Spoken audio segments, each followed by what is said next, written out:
Assalamu alaikum and good morning on a very pleasant Karachi morning. My name is Murad Khan. I am the moderator for the session. My other day job is as a psychiatrist at the Aga Khan University, which may be a good or a bad thing, I don't know. I am not a cricket writer, and I'm certainly not an expert on cricket, but I'm a cricket fan. And as my wife will tell you, I'm a little mad because I enjoy Bangladesh playing Zimbabwe as well. I actually do. A little bit about how this session came about. Last year, I moderated a session on terrorism, insurgencies, and suicide bombings. I must have said something, or I may have conducted it in a manner that they asked me to conduct this session as well. But I thought about it. There was nothing on cricket being such an inherent part of our lives in Pakistan and in the subcontinent. So Saad and myself, we approached Amina Sayyed to have a session on cricket. But because there's a literature festival, we thought it should be on cricket writing. And she warmed up with the idea, and then we looked at the potential panelists, and we whittled it down, and we have the panelist here, who I'm going to introduce in a little while. Last year, we were up against, in the terrorism session, against Sharmeen Obaid Chunai, but we managed to get a sizable number of people in the hall. This year, we were against Gulzar Saab. But as you know, something happened inexplicably, and Gulzar Saab is back in India. Now, people are saying he couldn't stand our competition, and that's why he left. But I think, like Saad says, God is a cricketer. So I'd like to believe that, and that's why some of you are here. So it's very nice to have you people here. And so I'm going to introduce a panelist, and the format, a loose format that we thought we'll have is I'll introduce the panelist, I'll maybe pose a few questions, opening questions, and then, after the fast bowlers have gone, the spinners come in and the second string bowlers come in, which are you people. So you people can ask questions, and we'll try and cover as much as we can about cricket, the allure of cricket, the controversies, and where do we go from here, what is happening. So let me introduce the panelist. The first one on my extreme left is Usman Samiuddin. Now Usman is currently a sports writer in the National, based in Abu Dhabi, and he has been with ESPN Cricinfo. He's been the editor of, Pakistan editor of ESPN Cricinfo for many years before he moved to Abu Dhabi a couple of years ago, Usman? Yeah, about a year and a half. Okay. So I was really impressed by his writings, his wit, his brightness in the writing that really came about. And then Saad and I met with him, and we've remained connected since then. He is also the co-editor of The Night Watchman, which is a Wisden quarterly cricket journal that is going to be starting later on this month. So keep a lookout for that. He says he's got an 18-month-old baby daughter. I do. My sins. I can tell you that's the best thing that's ever happened in your life. Okay? I'll get back to you in about 20 years. Being a father of 2 daughters myself. And he says whatever time is left over, it's spent on completing an ongoing book on the history of Pakistan cricket. So we're going to look forward to that, Usman. On my immediate left is someone I really don't need to introduce. Kamla Shamsi. She's author of several books. As you would know, what you may not know, and I certainly didn't know this, is that she is also a cricket writer. And not only that, she's also a cricketer. And in July of last year, playing for the Authors Cricket Club, she made a debut. I scored a duck. You took away my punchline, Kamla. So she went in at number 10, and that's a very difficult position, by the way, because if you get out, you get cursed by the number 11 batsman. And if he or she gets out, then you curse him. So it's a no-win situation. So she lasted the whole of 2 balls, She middled the first ball and almost got a run. And this is in her chapter, which is written for a forthcoming book called it's called Author's 11, A Season of English Cricket from Hackney to Hambledon. It's going to be coming out soon? It'll be out in May or June, I think. Right, okay. And last but not the least is my friend and colleague, Dr. Saad Shafkat. Saad has been writing on cricket for a number of years now. He is a fortnightly columnist for Dawn Sunday Magazine under the title of Reverse Swing. He writes for Cricinfo. Saad's other day job, or his day job, is as a neurologist also at Aga Khan University. That's his hobby, I think. So he looks after the brain, I look after the mind. In cricketing terms, I move the ball in the air, he moves it off the pitch. Would that be correct, Saad? Absolutely, good analogy. Saad's also written the biography of Javed Miandad, Cutting Edge. And his first novel, a non-cricketing novel, has come out called The Breath of Depth. I think it's going to be out in a bookstore soon. And Saad and I have a very strong bond, other than our professional association with cricket, and a BBM's work overtime whenever test match is going on. So that's the panelist, and I hope you're going to have a good session. We've got about an hour. So let me start by asking you, Saad. 33 for 4 in the 16th over, and then 253 for 5 in the 87th. How do you explain that? Well, I think that's the beauty of the game. That's number one, and that's the beauty of Pakistan cricket specifically, because there are secular trends in things where things go down, things go up. But we have a habit of coming back after getting stung, and I'm very impressed by the current lot under Misbah, because if you see where Misbah has taken the team, if you see where Misbah picked up the team from, when lowest possible point in our history, the terror attacks followed by the spot fixing allegations. And so from that point onwards, he's done remarkably well. And I had a feeling that, of course, this is the hardest tour right now in the world, going to South Africa, but I had a feeling that they're going to go there with a lot of preparation and a lot of planning. They were they were taken by surprise to some extent, but also they were just undone by an extremely talented bowler. But it's really amazing the way they've come back together. So this is exactly what I was expecting from Pakistan. Usman, what's going to happen today? 90 overs of cricket is about all I can predict. I don't know. They could be all out for under 300. They could go on to like 400 and then bowl South Africa out for maybe 50. It's Pakistan, It's I guess the pleasure is in the waiting and not always in the watching. So Kamala, how do you explain this great love the people in the subcontinent, particularly in Pakistan, have for this game? I mean, I think the question isn't why do people in the subcontinent have the great love, is why don't they everywhere have the great love?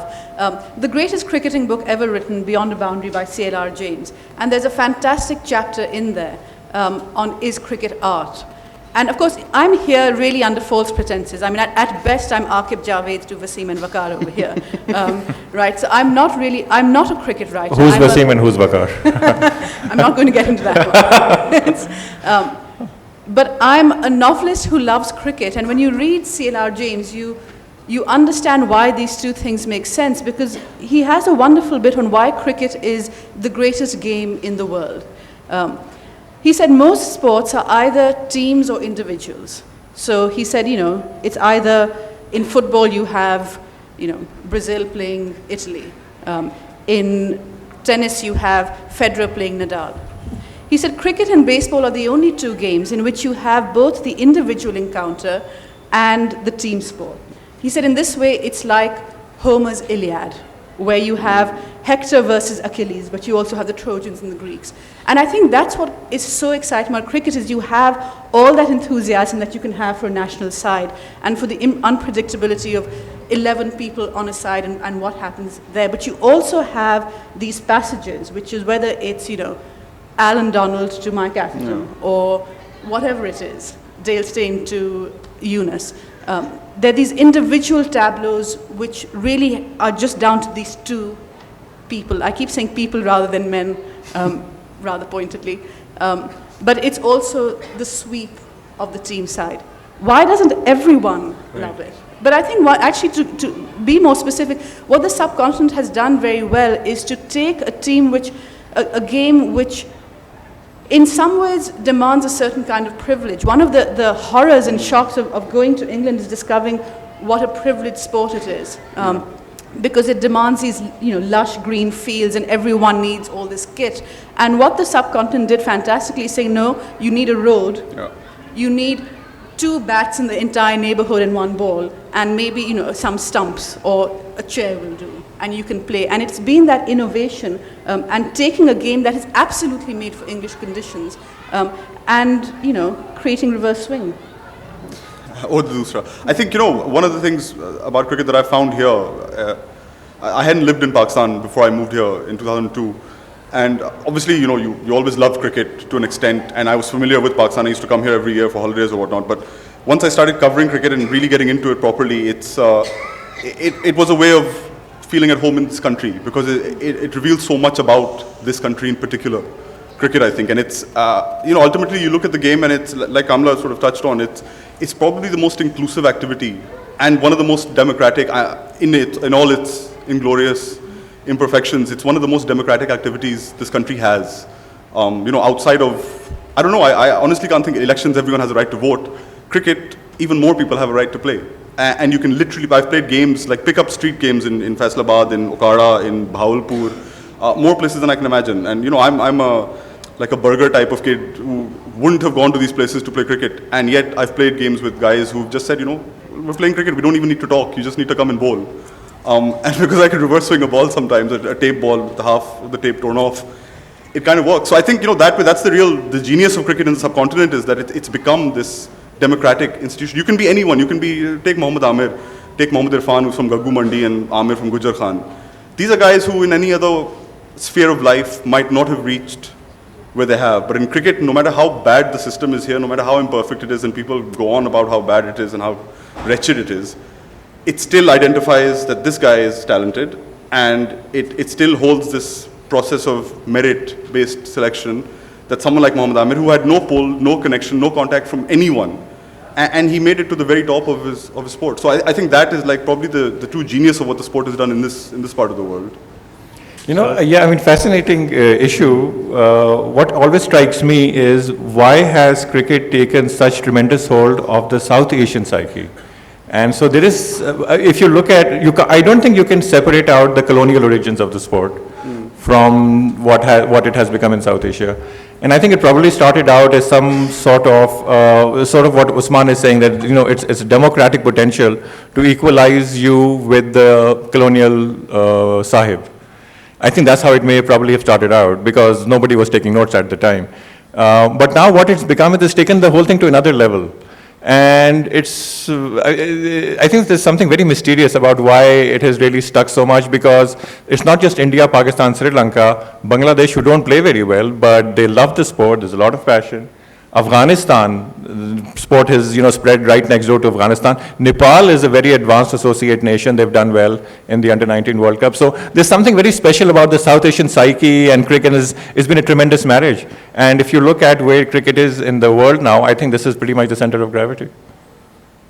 So I was going to ask you about that, Saad. Do you think the shift in the power base from Lords to Dubai, do you think that has been a good thing? It's very hard to pass judgment on whether it's been good or not, but I think it was inevitable, and it has happened. If you look at where cricket is in the other test-playing nations, I still think it's the alpha sport in Australia and South Africa. Usman might disagree, I don't know. But in England, for example, it's not the alpha sport at all. In West Indies, it no longer is, because the American sports have taken over. So, in terms of its primacy in capturing the public imagination, it's in South Asia. And I think it's a good thing, because cricket's future is best served by a society which places it at the top. So I think this is an ideal home for cricket now. I think Actually, I have a question to ask. What that means for Test cricket, because Test cricket really, sort of the Ashes remain the central encounter in Test cricket, and I do find there's much more enthusiasm for the Test game in England than here, and I wonder what it means for Test cricket that the centre is moving. Just going back to your point about the ICC moving to Dubai, I think it wasn't an ideological thing. They moved because they don't have to pay taxes in Dubai. You know, they would have run the office from London if they had better tax rates there. But They apart don't, from so- the ICC, Usman, the spiritual home has also moved. Spiritual home is now the financial home, more than anything. I don't think the spiritual home of the game is as clearly the subcontinent as much as the financial home. Test cricket, yeah, it's an issue, especially here. You know, test audiences here have been dwindling, not just since like the last few years, but actually since if you speak to people, I think 1982-83 when India came here for that 6 test series was actually the first series where people noted that there was nobody in the ground. TV had taken over. And if you speak to people like Javed Jabbar, they'll tell you that, you know, General Ziaul Haq had done this deliberately and used cricket on TV as a way of keeping people inside their houses and not being able to go outside and possibly potentially agitate and stuff. So as an audience who goes to watch cricket matches, yeah, it's dying, but I've always had issues about how you judge spectator interest in cricket. You know, it's very one-dimensional to just say that, oh, because people went to the ground, 30,000 people went to watch England and Australia at Lord's, doesn't mean that test cricket is more ingrained in the country there. You know, people here follow cricket in many different ways. You follow it over the net, you follow it on radio, you just follow it by, you know, if we sit down together and have a chat at the end of a day, if we sit down at the end of the day and have a chat about cricket, you know, we're also fans of test cricket. And that's something that's not measured ever, that's not quantified in any way. So the whole thing about, you know, judging a test cricket's health on the number of people who turn up, I'm very iffy about, because there are people in America who stay up all night to follow ball-by-ball commentary on any number of websites. You know, they don't watch a ball of cricket. They've probably never been to stadiums in their lives to watch live cricket, but they still have that love for it. So I think it's, you know, it's maybe time to explore the different ways in which we do love test cricket. T20 and one-day cricket, obviously everyone, you know, that is like the growing thing, T20 especially.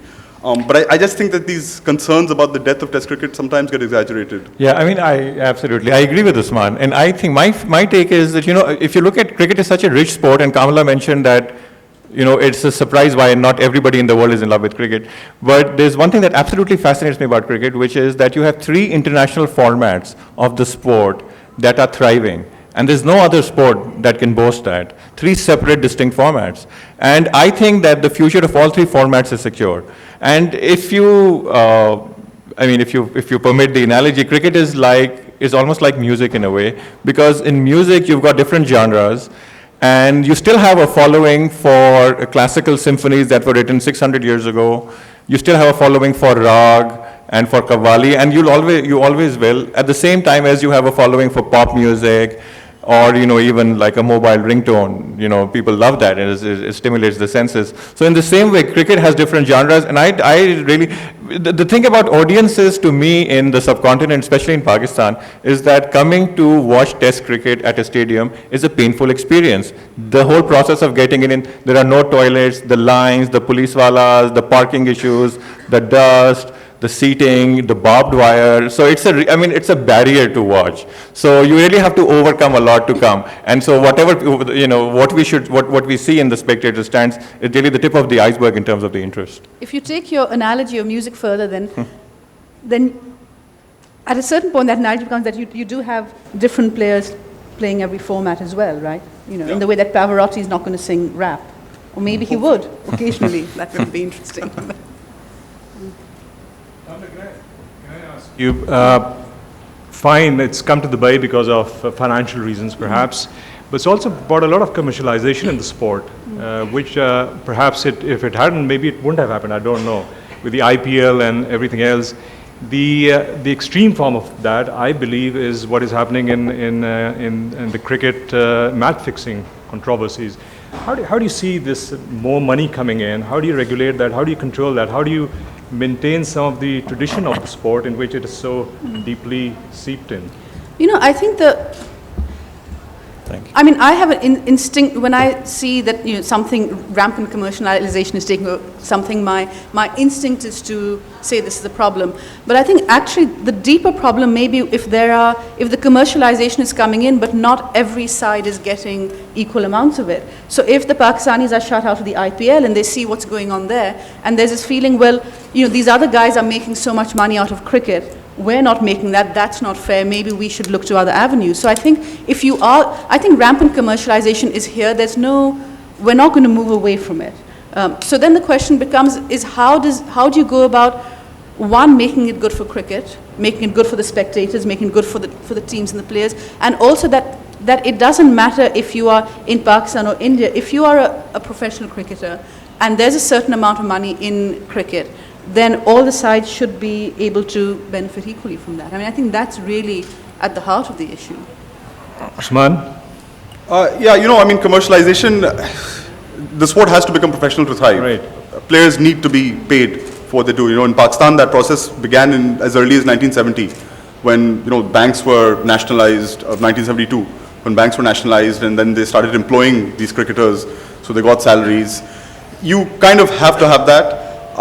The thing about commercialization also, and especially with reference to what happened in Pakistan, kind of the end result of this, with the spot fixing, it didn't happen in a vacuum. It happened in this country. And there are many people in many professions in this country who look at, and everywhere in the world, it's not just this country, but I'm speaking in context of Pakistan, obviously, who look for shortcuts to get ahead in life. It's the way modern life generally is. And I think one point, that Kamla raised about the money that cricketers are paid, I don't think you can ever have a situation where cricketers will be paid equal. Indian players will always get more than Pakistani players. Because the economy of cricket and the economy generally is so much bigger over there. I think it's just something that's, I know this is a very pessimistic way of looking at it, but it's kind of inevitable that it will happen. Because, the economy in Pakistan being the way it is, you can't artificially create that kind of money to pay to cricketers. जो market आपकी है, उसी पे आपके वही rates चलेंगे. You will be paying those rates to those guys who are there. And then you've got to kind of hope that you can police them, obviously, you can educate them that, this is bad, this is wrong, stay away from these people. But ultimately, and it's not just cricket, sport everywhere we're seeing these days, corruption will seep in simply because it is a part of life, it is a part of the human condition, and cricket is, like any other thing, is very much part of life. So I think the pessimistic view is that you can't avoid it, you can't eradicate it completely, you can try and control it, you can try and forewarn people about it, and you just kind of hope after that, your fingers crossed, and hope after that it doesn't become like an endemic kind of problem. So, Saad, do you think Salman Butt, Mohammad Asif and Mohammad Amir should come back? Well, there are two answers to this. There's the answer from the heart and the answer from the brain, as with most of the questions regarding Pakistan cricket. So I think the answer from the heart is we would all give an arm and a leg to see Mohammad Ahmed at the bowling crease. There's no two ways about it. Mohammad Asif, absolutely. These are the two best seamers in the country. They're arguably two of the best seamers in the world. And so it's a shame that, they can't play for us. Having said that, yes, Salman Butt was also very impressive. I mean, he was a decent opening batsman, and in the 2010 summer in England, he carried himself really impressively. He was wonderful in the post-match conferences and, cut an impressive figure. So it would be great if they could come back, but they would have to come back with clean hearts and clean minds, and there's no way to guarantee that. And what they've done is that they've violated the sacred covenant between the spectator and the sportsman, and once it's, and it's like being, they've been unfaithful to us. And so I don't think they should come back. I think that there is a price to pay for doing something like that, because so much of what we enjoy about the sport is based on faith. You don't think they should come back ever? Or 5-year ban? Well, I think that, I don't think Salman should ever come back. Asif and Ahmed still have value for the team. Is there anything personal in that, Saad? Amir, I still have sympathy for. One, because he's so talented. The other, because, he's young and fresh-faced and everybody has sympathy for that. But also because Salman has not confessed. And so he's taking us for a fool. We're a big collective fool, and that's a big insult. It's a chronic insult. Each day that goes by without him confessing is a chronic insult to the Pakistani fan base. Salman, I don't think he should come back at all. If he was incredibly talented, would you feel differently? One would have to revise those. Kamla, quickly, Those concerns. where is women's cricket at the moment? Where is it going? I mean, women's cricket is one of those areas where there is a huge gap between some nations and others, which has to do with social situations and structures. I mean, in England now, women's cricket, I was very happy to see that the women's T20 is on Sky Sports this year. And there were some fantastic games. And money is being put into women's cricket, and there aren't taboos against women playing. I mean, it's, you know, when Usman was saying cricket is the most democratic, and of course it is if you're male. For men. Yeah. For men. And if you are 52% of this country's population, you're lucky if your family is okay with you playing a sport. And even if you do, the money is so negligible for the women that if you're living in some part of town, in some part of the country, just getting to training grounds is impossible. There's a tremendous taboo against women doing anything publicly, women running around publicly, certainly. And it's a tremendous problem, and you know, it's a very good thing that some of the ex-cricketers have got involved. People like Abdul Qadir was a coach, Miandad gave batting tips. Set this against Imran Khan, who, when approached to give some advice, put his feet up on the table and said, why do you want a women's team? Men will always play better.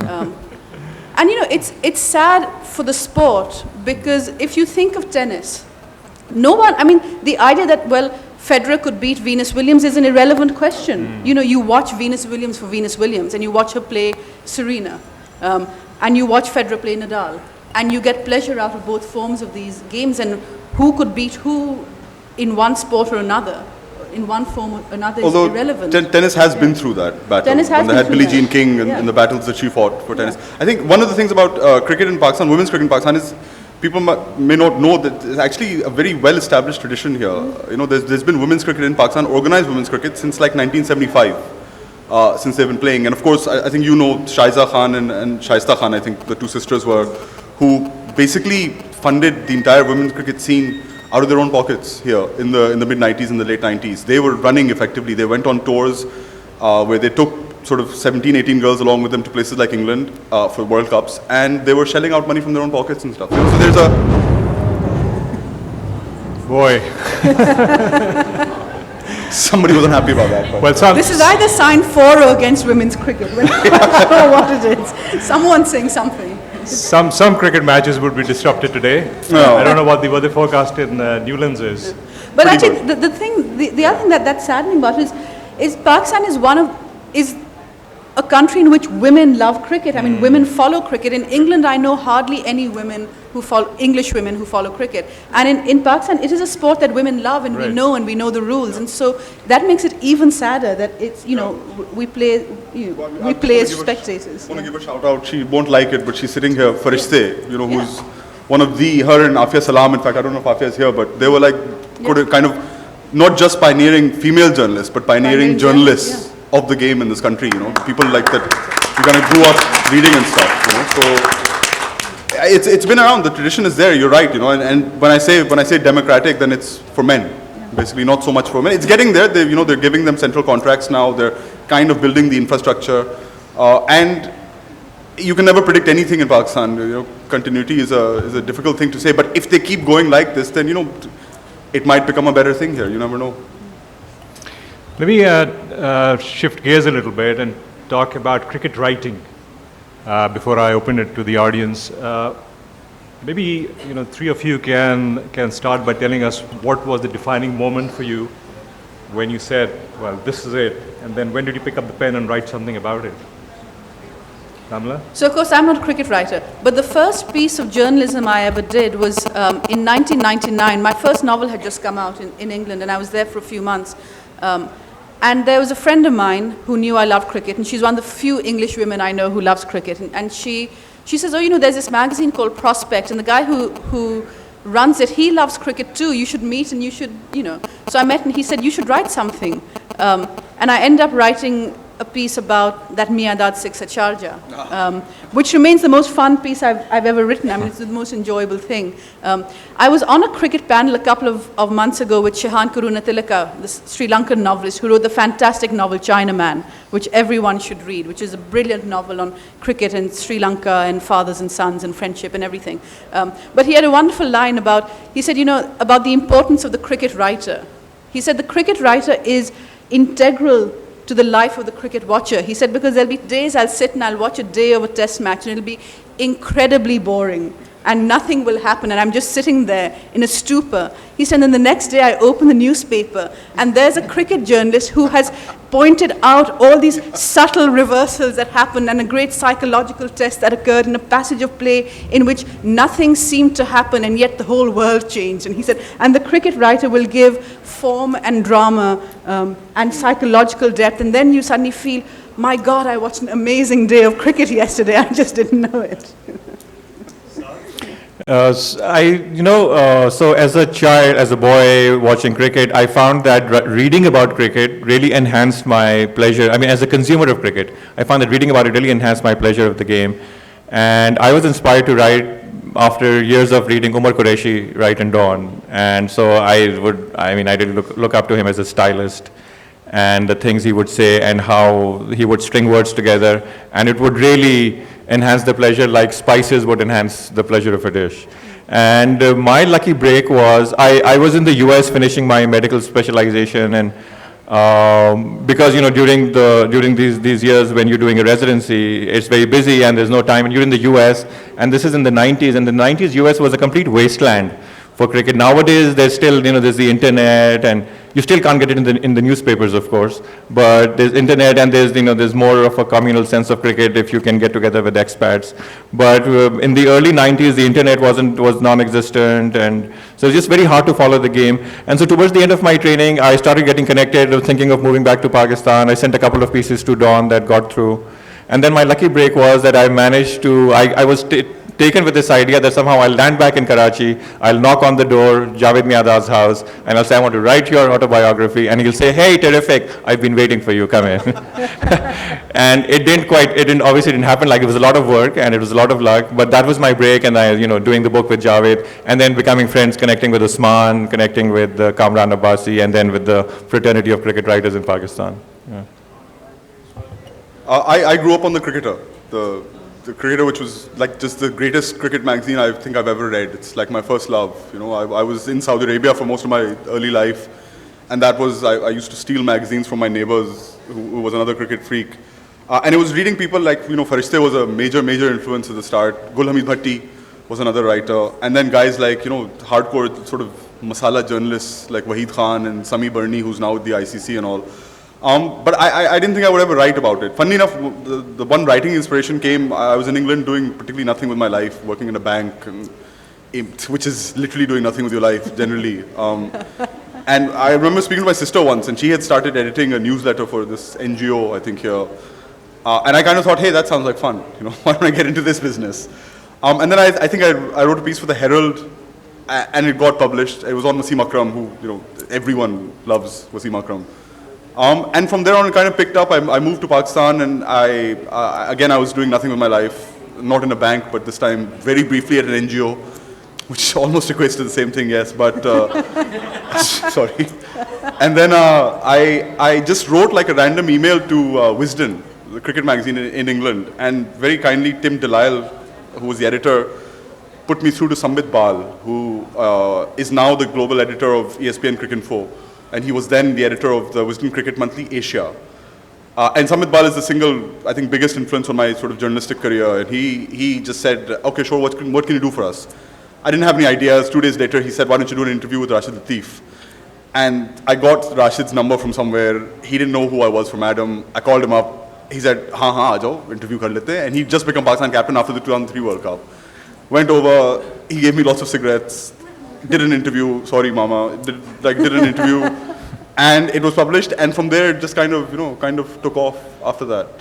So yeah, the earliest guys were like, guys like Farishte, and Gul Hamid Bhatti was a major influence, because he put like a whole magazine together by himself, basically, So here's a question for the three of you. I want you to identify the writer of this phrase. Hutton was never dull. His bat was part of his nervous system. His play was sculptured. His forward defensive stroke was a complete statement. This is the dramatist, the Nobel laureate, Pinter. This is Excellent. Harold Pinter. Harold Pinter. Well done. So Harold Pinter. Right. So we're going to open the floor for questions. If you have any burning questions of our three panelists, Try and keep it short so you can give others a chance as well. Hello. Any comments? I have a hypothesis, and if you could either falsify or not falsify it, Shahid Afridi has ADD. There's physicians on the panel as well, so. He does. He has admitted to as much, in not the same words maybe, but he says कि थोड़ी जल्दी रहती है life में हर चीज़ में खाना खा रहा हूँ क्रिकेट खेल रहा हूँ थोड़ी जल्दी रहती है कॉन्सेंट्रेट नहीं कर पाता हूँ बॉलर आता है देखता हूँ उसे सोचता हूँ यार 5-6 ओवर खेलूंगा मगर फिर 5-6 बॉल में छक्के मारने की वो हो जाती है तो he definitely does. I don't know, you guys will give the medical term for this, but I think he obviously quite clearly does. I think that he gets, I mean, if you look at his bowling, his leg spin bowling is fantastic. And that takes a lot of attention. You have to create a strategy, there's the psychology of, getting the batsman under pressure, there's a field setting, so I mean, he's got ADD maybe when he comes to the crease. But otherwise, he's a very impressive cricketer. And he's been great for Pakistan. Yes. He's a man who doesn't want to be either bored or boring at any point. Amir? You described, and rightly so, our relationship, Pakistan's relationship with cricket as a love affair or as a marriage. Now, but how is this marriage surviving, and why is it surviving when one partner is adulterous, is not unfaithful, and consistently so? You've seen our idols, you're talking about Afridi, eating or trying to chew a ball, that put us to shame, the entire country to shame all over the world. We still welcomed him back. The other cricketers you're talking, we are willing to forgive every sin that they do, every time that they put us down, every time we lose, we never know whether we lost fairly or unfairly. Yet we're still in this relationship. Why? I'll tell you why this marriage survives. This marriage survives because it's a heroin addiction. And when you get your shot of heroin, it's fantastic. And then you've got a terrible low and you feel like, you know what. But the fact is that the downtime, the times when you feel horrible about Pakistan cricket, that creates the setup in your head for enjoying the good parts. And when the good parts come, they're so good, you just keep coming back for more. I mean, if you want the really depressing answer, it's what else have we got? But no, I mean, it is a serious question because when the spot fixing scandal happened, I was in London. I live right next to Lord's. And just, right after it all broke, just days later, there was a one-day game at Lord's. And I had said, there's no way I'm going to this game. I'm so disgusted. And then a friend of mine called me and said, I'm at Lord's. I have an extra ticket. And I said, I'll be there in 3 minutes. And I was there, and Pakistan won. And I was delighted, even though they're standing there, I'm thinking, and I bet you're also involved. And there's one part of your brain, it's total cognitive dissonance, Doc, right? That there's one part of your brain which says, you're probably crooked, but look at that fantastic wicket. And it is, you love, it is it's love, it's irrational. It's brought you huge pleasure over the years. And because when Miandad hits a 6 off the last ball, it is still a man hitting a 6 off the last ball, and that's astonishing. I just following up on what Kamala said, it's a very interesting point that what else do we have? We don't have much else. And I think because of that, which is true, and I think because of that, we also tend to judge the sport very harshly. If you've just got one child to worry about, I mean, that child's had it. But if you've got 7 or 8, everybody gets a bit of a break. So cricket is all, and by God, you step out of line and we're going to be so upset with you. So I think we need to give the sport a break as well. Thank you. I'm Shrila Ghosh from the British Council. We're very, very pleased to be associated with the Karachi Literature Festival. Of course, since the first year, there are very few literature festivals that I get to go to where there are panels on sport at all. So in terms of the two nations, sport on one side and art on the other, it's wonderful to see this cultural mix. So as well as obsessing about cricket in the subcontinent, we also have an obsession about the India-Pakistan issue. And I wonder if the panel would like to comment on whether we've made any progress at all in solving the India-Pakistan issue through cricket. I think I'm the de facto answer to this question. My wife is an Indian national, so it particularly cuts close to the bone, this question. I don't know. You know, cricket, it's strange. They've used it in different ways. Sometimes cricket has kind of led the whole diplomatic effort. Sometimes it's been a result of the diplomatic effort. I kind of think that there's probably much more than needs to be invested into it, often is when India and Pakistan play. And I think given the way both countries are and given the histories that we have had, the shared history that we've had, I think it's, I find it particularly, I find it uncomfortable myself. Because so much, you know, comes to ride on it. Even, you know, gestures like what happened in Mohali when prime ministers of both countries came together, it was, I mean, it was sweet and it was made for nice agency wire copies that the prime ministers of two countries were there, but it was completely needless in terms of sort of, you know, the hypertension it gives to people, and you kind of invest so much into that. And I don't know, I just think it's a difficult one. There's no sort of right or wrong answer. I just think that it has been used as a tool in the past. It's been the result of diplomacy in the past. Sometimes it's been great. You know, when India came over here in 2003, 2004, it wasn't just a cricketing event. It was a great social event. Lahore in those days was like the greatest city on earth. You know, just to hang around in Lahore, just to be on the streets of Lahore. You didn't have to be involved in the cricket. It was just like the most magical feeling. And I know Lahoris will say that that is like a 365, 24/7 kind of feeling, but you know, those days were truly special. That's happened in 78, 79 as well. And it's kind of feeling, funnily enough, you don't get in India because probably it's because it's just so big. And that kind of feeling sort of diffuses throughout the nation. But I've seen kind of the good side of it, but you know, kind of petty one-upmanship that comes out of it also. Even in like a non-serious fun way, there's some undercurrent of tension there, which sometimes it's not nice to see, for me anyway. Maybe it's because, you know, it's closer to home, but I don't know if you guys feel the same way about that. But You know, I've always felt that cricket now is, it's a very important question, the cricket in India, Pakistan. I think that we've had two major phases of cricket in terms of how cricket got burdened by relations between the two countries. The first phase was where cricket was thought of as a proxy for war. But now the phase is where cricket is thought of as a proxy for peace. And I think that's just burdening cricket too much. It's just not going to work. And there is so many other avenues where you can interact, where you need to interact with the two countries. And I think once relations improve in so many other spheres, you know, economy, the arts, travel, social arenas, politics ultimately, I think cricket automatically is going to flower. It is, in a way, cricket still is, if anything, I think cricket, the India-Pakistan cricket rivalry is still the ultimate rivalry. It's bigger than the Ashes. The reason I say it's bigger than the Ashes, not because, I mean, it really is.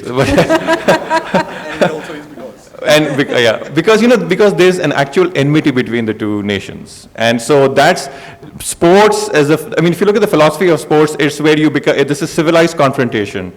But here, this confrontation is not civilized. It's been very ugly.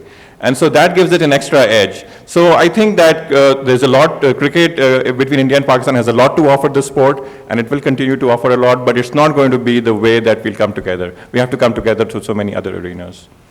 Yeah, I mean, I think Saad's right on that. I was at that first match in 2003 when India came to Karachi, which was the most fantastic atmosphere, which no one expected, and we didn't go in there expecting that everyone would stand up in the stands and start cheering when people walked in carrying the Indian flag. It was this wonderful, spontaneous thing. It was a sort of relief. I mean, it felt wonderful, and it felt as it might be reflective of a mood, but it wasn't going to change anything. And I was in Delhi about 2 weeks later, and a lot of the Indians I met there said, we were really amazed by the reception the Indians got because we never expected that Pakistanis would. So there's a slight, you know, that some people said, oh, you know, Pakistanis aren't throwing stones at us, they're cheering when Indian spectators walked in. Having said that, there was also a journalist from one of the leading newspapers who came to me. He said, you know, that everyone in India is so impressed by the Pakistani response. But of course, isn't it true that the ISI paid everyone to cheer? So, you know, the truth of India-Pakistan is there's such a deep level of conspiracy and suspicion that you're always going to find someone who will find some really, you know, noxious explanation for even the nicest moments. And it has to be sorted out at other levels so cricket can go back to being a game. Yeah. I also think that if we were to play with each other more regularly and frequently, some of the tension and the aggravation that comes from playing very sporadically would decrease as well. We don't do that often enough. Yes, please. Yeah, a couple of questions. Firstly, when we talk about cricket and we spoke about how important it is to Pakistan, but as a sport, around the time when I started following it, which is after the World Cup win in '92, within 2 years, Pakistan were famously world champions in, I don't know, 5 or 6 different sports. So why is it that only cricket managed to explode after that era and the rest kind of died out? And secondly, in terms of writing on cricket, how do you feel blogging and the internet in general has affected cricket writing?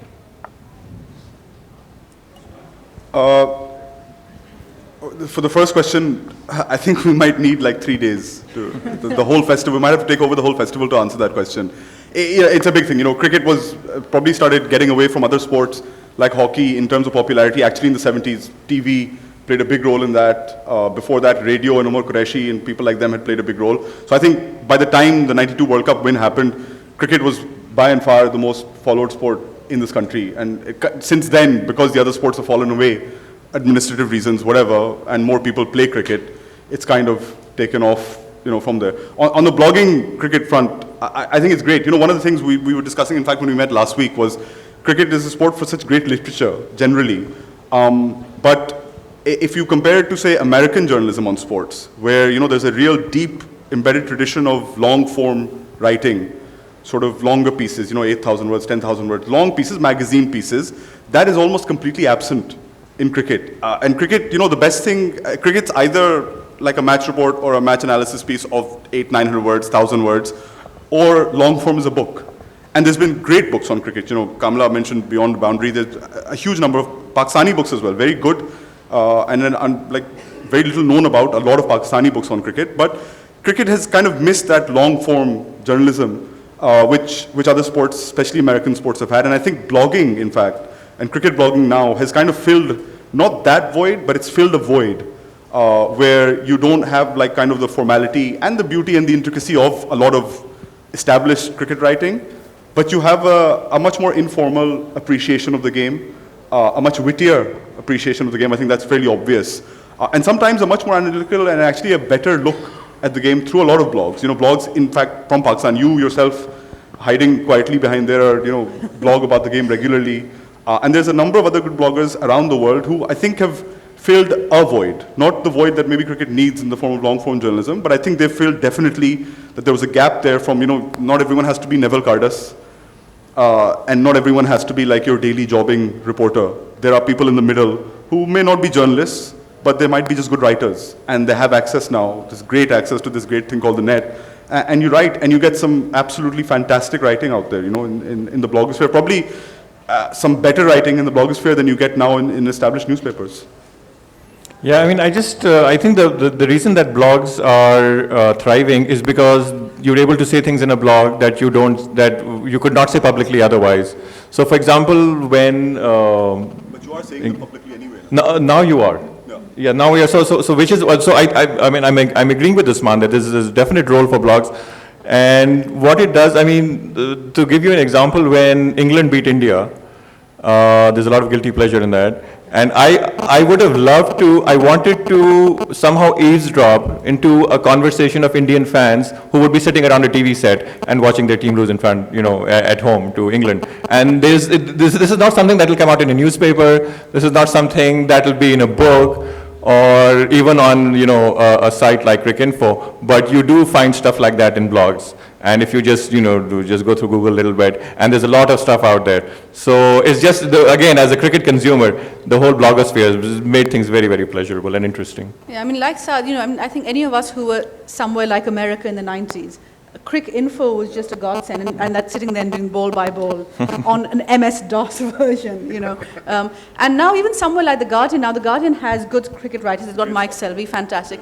The best thing in The Guardian is the over by over, which is, for one thing, the most comic bit of journalism around. And also, you know, because they're very sports knowledgeable, they're very good writers, they're very witty, and they get comments coming in from all over the world. So it becomes like this little place where you get someone from India, someone from South Africa, someone from Pakistan writing in. These guys pass them for the best comments, the funniest comments, and you actually get something really interesting that comes out of those OBO. sessions. So, I think it's been fantastic for the game. Yeah.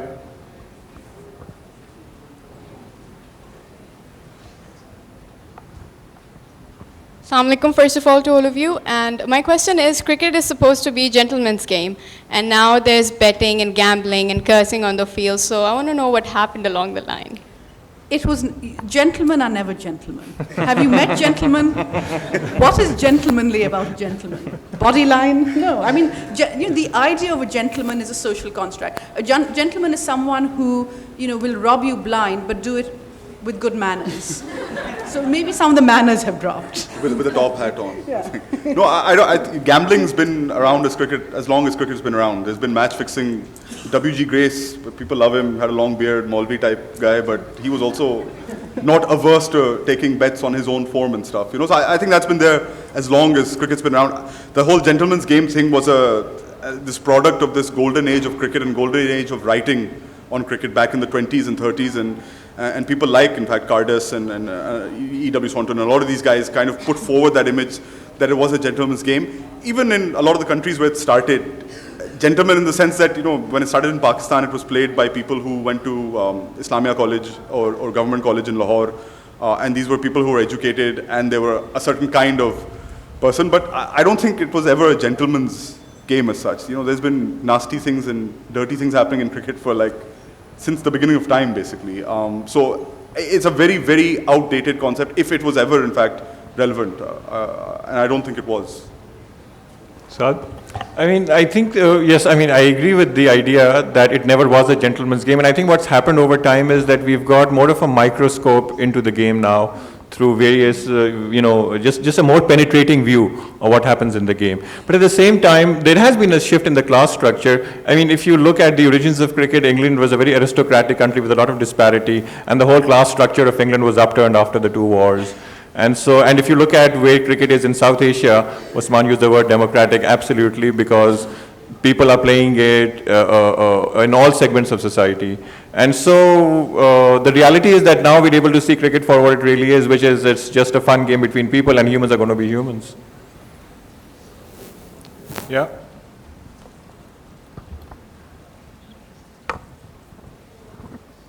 अस्सलाम वालेकुम। अभी बात internet पे ही चल रही थी तो मैंने कहा उससे कोई कंटिन्यू करूं। ग्लोबली हमारे पास रिकग्नाइज्ड क्रिकेट राइटर्स शायद थोड़े कम हैं if you compare with other countries.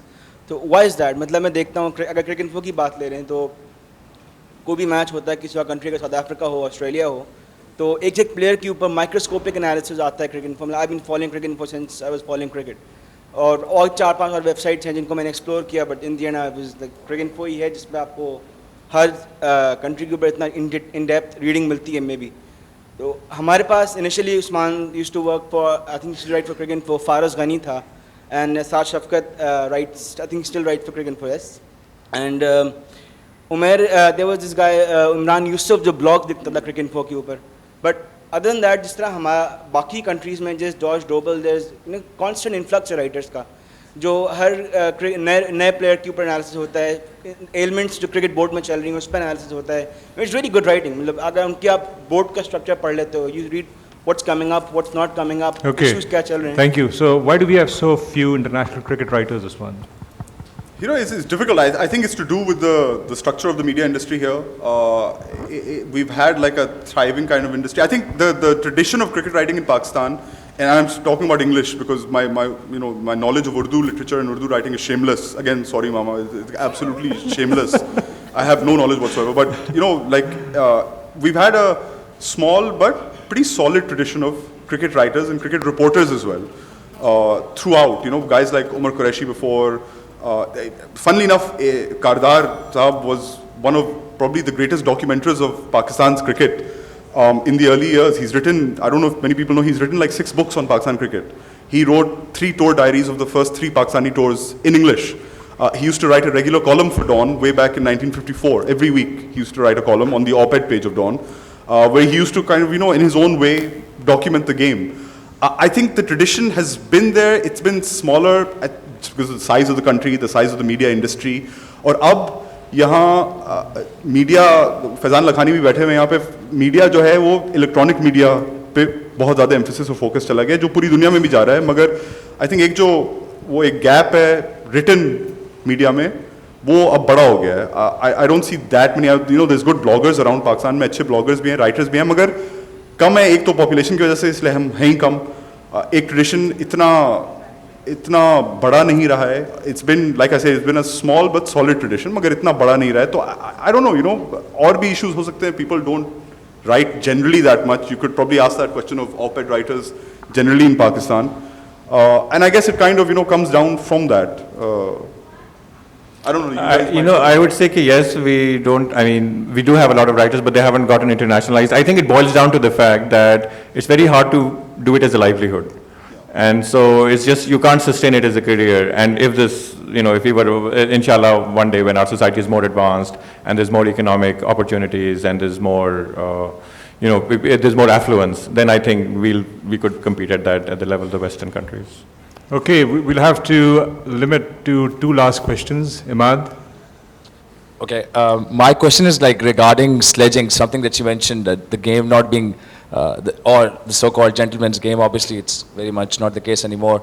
The role of sledging, you think the game would perhaps be a lot more fun if you have the microphones turned on a little louder, the stump mics, at least during the overs and all. And secondly, you mentioned about like cricket writing and all.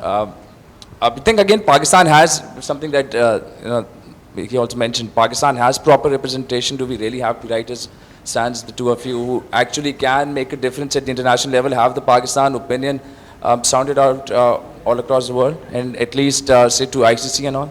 Kamla, would you like to hear Australian players sledging You know, Pakistani players? I would if I thought they were more interesting. I fear that the sledging on field is often quite dull. This is the one thing to be said. I'm on the Authors Cricket Club, so the one thing we think we can do better, because we're writers, is sledge. But there was a tremendous issue that arose in the first game I played, which was the Authors Cricket Club. I'm the only woman on the side, and we were playing the Shepperton Ladies. And there's several members of my side who like a good sledge. But they got very worried because they didn't want to sledge the women, because they said we can't think of any ways of doing it without being really sexist. But they had to sledge. They felt the need. There were 3 players on the side who can't play unless they're sledging. So they started sledging their own teammates. And one of the guys from the team who was making his debut was Dan Stevens, who's in Downton Abbey and plays Matthew Crowley. So he was a pretty boy actor there. Very nice guy. They all started sledging him. I mean, he's on the same team as us. And there was a great consternation being caused by this. I would love some sledging if I thought that it was really imaginative and innovative. And a few famous sledges, of course, are. I fear the bulk of it would make me sort of sit there and get very grumpy and saying someone else needs to write your lines for you. I had the distinction of playing women's English cricket team in Malta, captained by Rachel Hayhoe Flint. And so one of the fielders dropped the catch at mid-wicket. She was standing at mid-off, and she said, "Catch the F thing, Jackie." And so up until that point, we were very restrained. And after that, we relaxed. Yes, please, last question. Hello. I want to ask that cricket is not just for the cricketers or the audience. It is also about the cricketing body that oversees within each country. I just want to know that what actually was the situation when Ijaz Butt was the head of cricketing body in Pakistan, and how that tenure actually resulted for Pakistani cricketers. So I didn't. Usman, just can you repeat that like a little bit louder?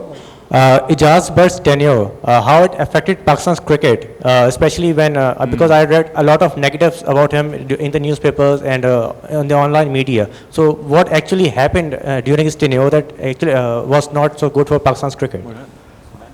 Many things. I think he was just a very bad administrator. You know, he's a nice man. He's a nice old man, lovely to speak to when he's not talking about cricket. But he was just a very bad and inept administrator. And I think the situation got so bad that the other administrators of world cricket were just sick of him. They were sick and tired of him. They would try and ban him from these high-level meetings where he was supposed to go to.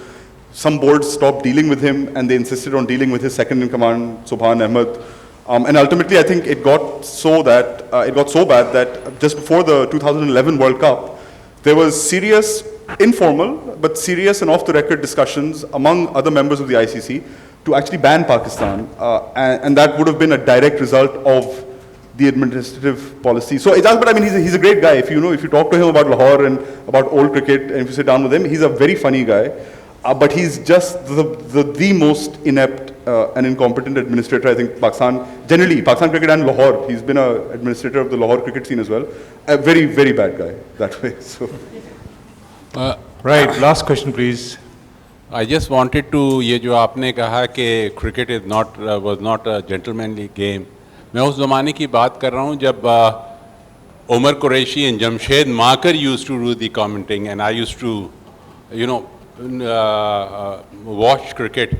उस ज़माने में, if you remember, I don't know whether you are old enough to remember, जब century हुआ करती है, a batsman were on 99, the people would allow that batsman, ये मैं Australia और इंग्लैंड के मैच की सीरीज की बात कर रहा हूँ, to score that single, ठीक है ना, वो ये that, and the other thing is जब कोई स्निक निकल जाता था, माजिद खान के साथ भी है, then people used to walk.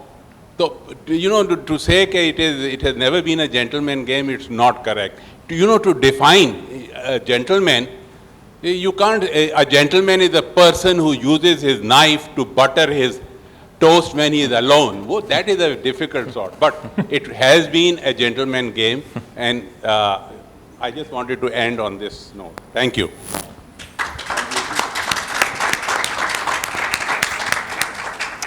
Well, thank you very much. I think this was a very pertinent comment. But can I just have one last? Go on. I just wanted to say that yes, the number of issues have been raised. We don't have many writers. We can't put forward our position very well in the international media. Our board is dysfunctional.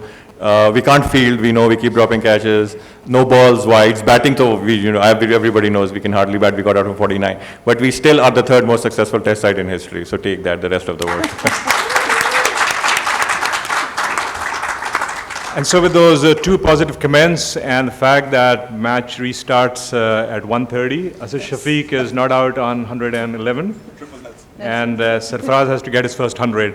So thank you very much, for all of you, for staying here. I think we've competed pretty well with Edie Saab downstairs, and I hope you've enjoyed this. Thank you very much. Thank you.